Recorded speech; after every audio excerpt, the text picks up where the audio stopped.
Hai profesional, berjumpa kembali di channel YouTube saya, Johnson Alfonso, trainer profesional. Dalam serial video training tentang finance for the finance, saat ini saya akan sharing apa itu laporan keuangan, ya, dan juga apa isi-isinya di sana. Jadi saat ini saya akan sharing yaitu tentang bagaimana membaca laporan keuangan. Saksikan video ini sampai selesai.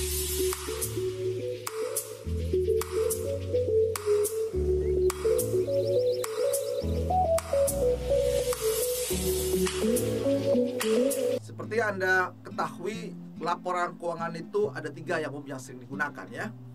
Nah, Anda bisa dong membaca, karena membaca laporan keuangan perusahaan. Tadi kan ada kepentingan buat karyawan juga, bonus untungnya. Kita bisa tahu satu untung atau rugi, ya. Pertama yaitu laporan rugi laba, ya. Lalu kedua, laporan arus kas. Yang ketiga, laporan neraca keuangan atau balance sheet. Nah, mulai yang pertama, laporan rugi laba. Nah, tentu laporan keuangan ini yang membuat adalah Departemen Keuangan, Departemen Bagian Keuangan, Fungsi Keuangan sama sekalian, ya. Dari mana datanya? Datanya dari pencatatan, dari aktivitas dari semua bagian, nanti dikelompokkan oleh bagian accounting, mencatat semuanya pengeluarannya. Lalu tahap berikutnya di jurnal, kan begitu, ya. Dibuat di kelompok-kelompokan, akhirnya ada kelompok-kelompoknya, ada kelompok mengenai biaya operasional, ada biaya listrik, biaya macam-macam di situ sahabat sekalian, ya.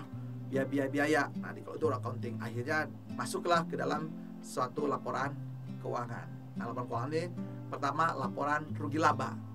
Nah, laporan rugi laba ini menunjukkan performance gitu, kinerja perusahaan dalam menghasilkan laba atau rugi dalam satu waktu periode tertentu, misalnya 1 tahun. Jadi hitungannya, ya, dari tanggal berapa, kan gitu, ya, 1 Januari sampai 31 Januari, kan gitu, sampai 31 Desember tahun. Lalu mencatat semua pendapatan dan pengeluaran yang dihasilkan oleh perusahaan, ya, pendapatan pengeluaran. Berarti nanti kan ada strukturnya, pendapatan dari mana sumbernya, gitu, ya. Lalu pengeluaran biaya-biaya yang muncul. Nah, kalau kita memilah-milah jenis pendapatan, ya, ada pendapatan yang lewat usaha, dari operasional, usaha utama perusahaan. Nah, itu pendapatan dari usaha perusahaan, ya. Lalu juga ada pendapatan yang dapat bukan lewat usaha utama, misalnya Anda menjual aset, gitu, ya. Lalu ada jasa-jasa lain, nah itu utama, ya, bukan utama. Tapi yang utama kalau Anda yang misalnya menjual minuman soft drink, ya, terutama dari soft drinknya. Tapi kalau Anda nanti menjual botolnya, kan begitu, ya, nah itu yang lainnya, atau jual yang lain-lain, gitu, ya.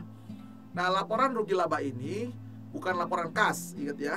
Sehingga apa yang tercatat di situ tidak semuanya rupiah tampak kasat mata. Nah, ini, ya. Kalau laporan kas itu kasat mata uangnya. Piutang dagang, nah, sudah dicatat sebagai penjualan, tetapi uangnya masih dipegang customer. Jadi Anda berbisnis jualan, tapi masih mereka pembayarannya masih 3 bulan lagi. Yaitu jadi piutang, gitu, ya. Anda mencatat. Di laporan keuangannya udah ada, tetapi itu belum bentuknya cash Anda. Kan makanya penting mempelajari laporan arus kas. Nah, kemudian hasil keputusan kegiatan investasi dan financing, pembiayaan, penerimaan, dan juga pengeluaran kas dari kegiatan ini, ya. Jadi maka laporan rugi laba tidak bisa mendeteksi, kayak gitu, ya. Nah, di sini sehingga jangan heran kalau ada laba perusahaan sangat luar biasa tetapi kesulitan keuangan, cash flow-nya susah, gitu. Jadi penting banget laporan keuangan, sahabat sekalian. Nah, di struktur laporan keuangan di situ ada, ya, pertama, ya, tadi kan jelas, ya, ada menyangkut bagian pendapatan penjualan, lalu harga pokoknya, produksinya di situ. Kemudian saksikan video ini sampai selesai dan selalu ingat subscribe, klik loncengnya, beri tanda like, kasih komen positif, dan share video ini kepada sahabat-sahabat Anda lainnya, dan mereka juga bersama dengan Anda, dan sama-sama juga sukses. Harga pokok penjualan kan untuk bisnis jual beli, kan gitu, ya. Lalu ada biaya umum, biaya lain-lainnya. Berarti sudah ada pendapatan. Dari mana saja pendapatan kita, ya? Itu tampil laporan keuangan. Berapa total pendapatannya, nah, gitu. Kemudian harga total pendapatan ini berapa totalnya? Misalnya Anda jual produk makan minuman, oh, total pendapatannya dapat 100 juta, gitu, ya. Lalu harga pokok produksinya apa nih, modalnya, kan gitu, ya. Biaya bahan baku berapa pembeliannya, kan gitu, ya. Biaya upah, nah itu muncul di situ. Ada biaya utility seperti kebutuhan bahan bakar, air, listrik, lalu perawatan mesin, ada biaya trackingnya, ada biaya kehilangan, biaya lain-lain muncul. Oh, itu biaya produksi. Wah, total harga pokok produksinya misalnya tadi 100 juta, Anda 50 juta.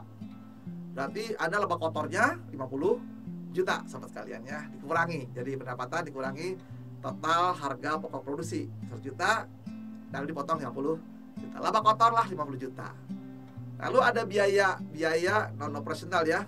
Nah, biaya umum, administrasi, biaya marketing kan di situ, biaya karyawan, lalu jalan-jalan segala macam itu, biaya dibayar di muka, biaya kantor, biaya depresiasi ya, produk-produk apa aset kita, lalu pajak bumi, bangunan dan seterusnya. Misal total biaya umum administrasi misalnya 25 juta. Misalnya gitu ya. Berarti 50 juta dikurangi 25 juta. Berarti laba operasional Anda 25 juta. Nah, dari sini itu jelas ya sekarang tadi, berarti ada kategori pendapatan, ada setelah dikurangi ada biaya, ada jadi namanya laba kotor, sekali kurangi biaya umum menjadi laba operasional. 20 juta, 100 dikurangi 50, sekarang kurang 20 juta ya. Lalu pendapatan lain-lain ditambah ya. Ada pendapatan lain-lain, ada pendapatan dari currency, Anda misalnya taruh deposito bentuk uang dan seterusnya ya. Atau pendapatan misalnya 10 juta, berarti 25 juta ditambah, nah itu ya. Nah, berapa atau pendapatan lain-lain di sini ya? Oh, ditambah 20 juta, jadi 50 juta lagi misalnya gitu ya. Nah, disinilah dibilang total pendapatan lain-lain dapat ya. Ada biaya lain-lain juga, biaya tak terduga, biaya bunga, pinjaman dan sebagainya kan gitu ya. Jadi makanya hati-hati kalau Anda punya inventory besar, biaya opportunity di situ ya. Nah, di situ lo biaya lain-lain dikurangi di sini, lalu muncullah menjadi laba rugi sebelum pajak. Ya, laba rugi sebelum pajak. Misal tadi dikurangi biaya lain-lain 20 juta, jadi tadi 20 juta lagi. Nah, itu 20 juta itu laba ya. Kalau dia positif laba, kalau rugi minus kan gitu ya. Juta sebelum pajak. Nah, baru dipotong pajak perusahaan. Nah, sisanya misalnya pajaknya 5 juta, berarti laba bersih Anda 20 juta. Nah, itulah gambaran singkat sahabat sekalian ya. Jadi ngelihat ya, operation perusahaan tapi itu 1 tahun sahabat sekalian ya. Kalau laporan keuangan tahunan, bisa juga bulanan dan seterusnya. Tapi ada hal yang nggak bisa dihitung ya. Jadi itu sederhananya. Jadi Anda sekarang telah mengetahui bagaimana membaca laporan keuangan, khususnya laporan rugi laba. Sahabat profesional, berarti sekarang Anda telah memahami apa itu yang namanya laporan keuangan, khususnya laporan rugi laba. Jadi Anda kebayang ya tahap-tahap seperti itu. Nanti Anda bisa lihat gambar-gambar juga ya sahabat sekalian ya. Semoga sukses. God bless you.